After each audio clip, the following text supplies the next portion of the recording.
పిఠాపురం వర్మ వాస్తవంగా అంతకుముందు Telugu Desam party MLA ఇండిపెండెంట్గా పోటీ చేసి ఓటు గెలుపొందినటువంటి వ్యక్తి. ఆ తర్వాత తెలుగుదేశంతో కలిసి సాగారు. దాదాపు 23 ఏళ్ల నుంచి తెలుగుదేశంతో సాన్నిహిత్యం ఉన్నటువంటి తెలుగుదేశం కార్యకర్త.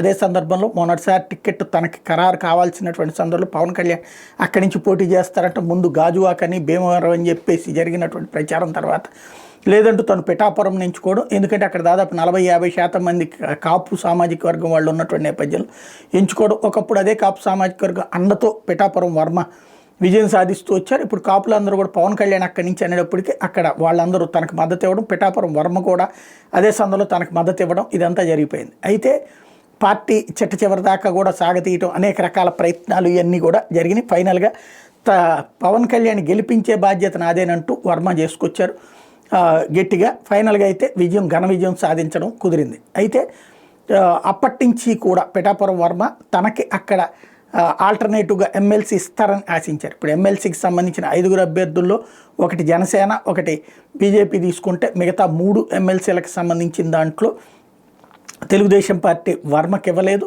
అదే సందర్భంలో వర్మ దగ్గర కార్యకర్తలందరూ పోగి మనకు అన్యాయం జరిగిందని చెప్తున్నప్పుడు అట్లాగే ఫీల్ అవ్వద్దు, ఒక ఊర్లో పదవులే అందరికీ నేను పంచలేకపోతాను, ఇబ్బంది పడుతుంటాం. అట్లాంటిది చంద్రబాబు గారు లాంటి వాళ్ళు, లోకేష్ లాంటి వాళ్ళు ఎంతో కష్టపడి పార్టీని నడుపుతున్నారు. అట్లాంటి వాళ్ళని మనం ఇబ్బంది పెట్టకూడదు.